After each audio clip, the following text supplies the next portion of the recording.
All right, let's stay on the gridiron, Anita, and play a little stock up, stock down. We'll examine the market as we head towards the NFL draft. And we're going to look at just both New York franchises. This is your backyard, sister. So let's start with the team in the AFC, the New York Jets. So far this offseason, heading into the draft, stock up, stock down for the Jets, Jets.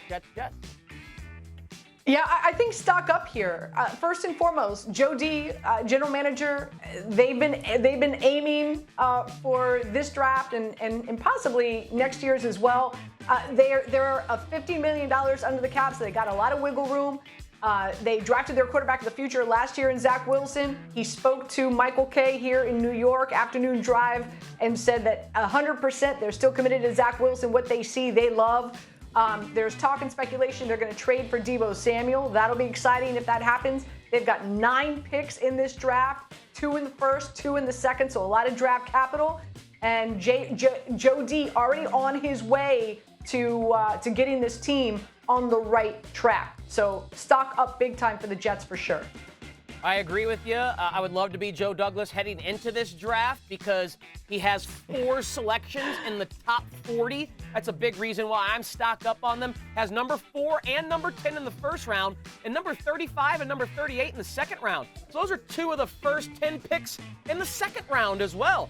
Very significant draft capital, which you can use to select players. Or like you said, we know they were aggressive pursuing Tyreek Hill. Basically came down to them and the Miami Dolphins before Hill chose the Dolphins. So having that draft capital, knowing they've been aggressive, wouldn't be surprised if Deebo Samuel is a New York Jet because they have made an offer that is at least palatable for the San Francisco 49ers to part ways with their offensive star. So yeah, I absolutely agree with you. Stock up there on the Jets.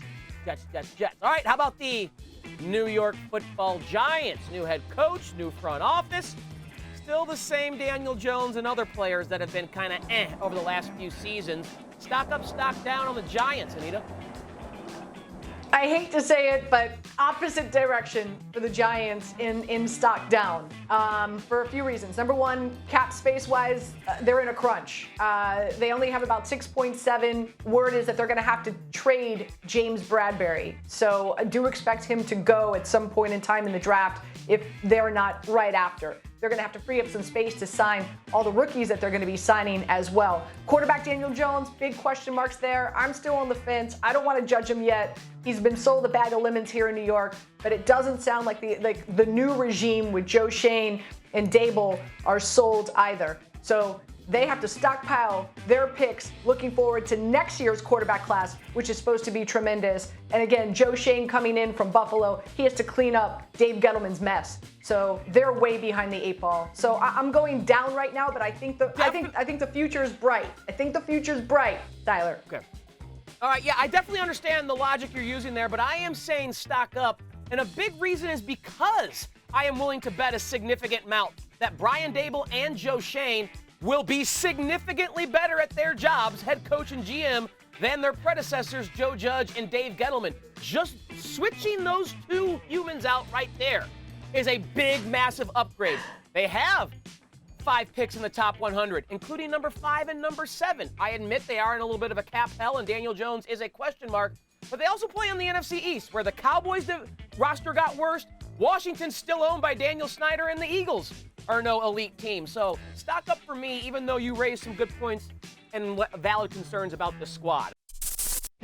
Thanks for watching ESPN on YouTube. For live streaming, sports, and premium content, subscribe to ESPN+.